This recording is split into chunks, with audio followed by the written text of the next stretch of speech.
Welcome to this explainer.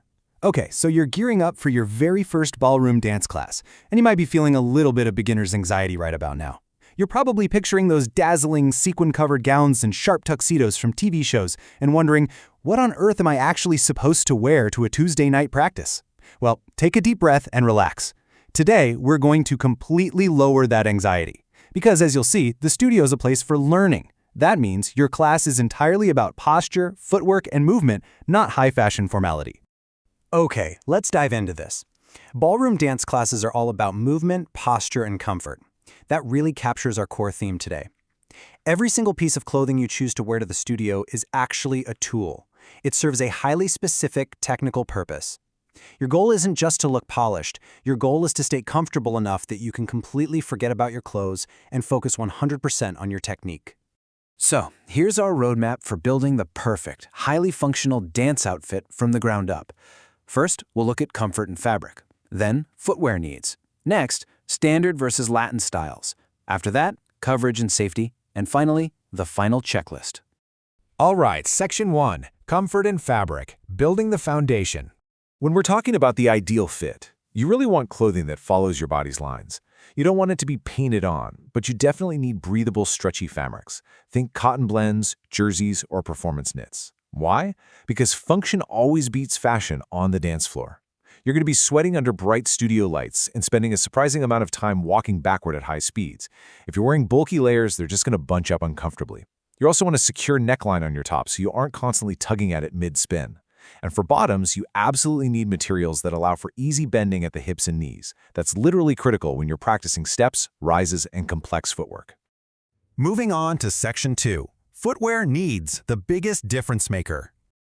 Now, what's really interesting about this is that shoes aren't just accessories. They are your primary tool for gripping the floor safely. Let's contrast the technical requirements for a second. For women, low to mid-heel ballroom shoes with smooth soles and a very snug heel fit are highly recommended. The exact height just depends on your comfort level. For men, clean dance shoes with a leather or suede sole are the standard. Notice that both emphasize a secure, snug fit. There's no way you can have your foot sliding around inside your shoe while you're trying to execute a fast turn. Which brings us to a really crucial warning. Avoid standard sneakers and worn-out street shoes. Unless your studio specifically gives beginners a pass on sneakers, you should absolutely leave them at home. It's all about traction. Street shoes have incredibly inconsistent grip. They might stick to the floor when you're trying to pivot, which puts a terrible strain on your knees and makes footwork just incredibly difficult and potentially unsafe to learn. Proper dance shoes, on the other hand, let you slide and pivot smoothly while giving you the exact right amount of support. Section 3. Standard versus Latin. Style with purpose. Let's look at standard dances first. Think waltz and foxtrot. The primary visual focus here is on smooth, continuous lines. So your clothing should actually reflect that.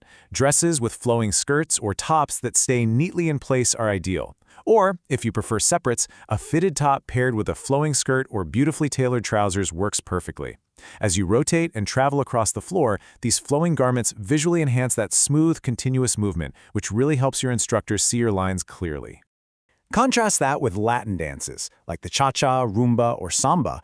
Here, the focus shifts entirely to sharp movement, hip action, and extreme flexibility. And this brilliantly illustrates how your wardrobe serves your technique. Stretchy, fitted tops, dance shorts, or skirts with split details directly facilitate that sharp, flexible leg action. A slightly higher rise skirt with a split makes it infinitely easier to move rapidly. Just remember to avoid anything so complex that it becomes distracting. Section 4. Coverage and Safety. Keeping it practical. Look, we need to speak candidly about coverage for a minute, because studio lighting is bright, and ballroom dancing involves a massive range of motion. You want to choose underwear and bras that will absolutely not shift or show through your clothes under those lights. If you're wearing a dress or a skirt, do a quick practice run in the mirror. Does it ride up awkwardly when you lift your arms to extend into your frame? If so, it's going to be a major distraction.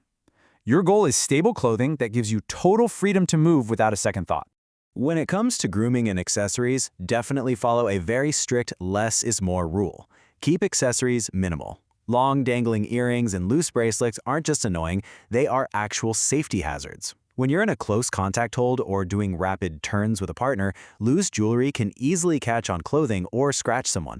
The same goes for hair. Secure it with pins or bands so it stays put through every single dip and spin. Oh, and a quick practical tip. Studios can sometimes run cool, so bringing a light wrap or cardigan that you can toss aside once you warm up is always a great idea. And finally, Section 5, the final checklist, before you leave. So, the crucial point is really this quick 5-step check. 1. Is the fit secure at your shoulders and waist even when you bend? 2. Is the fabric breathable and stretchy? 3. Are your shoes clean, dance appropriate, and securely fitted to your heels? 4. Is your coverage movement friendly so you won't be tugging at your hemline? And 5. Are your accessories minimal and safe?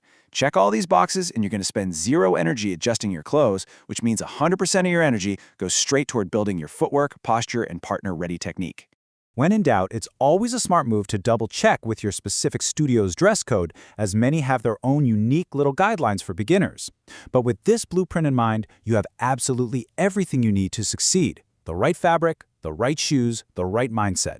You've got an outfit totally optimized for movement and posture. So, you have the outfit. Are you ready to take the floor?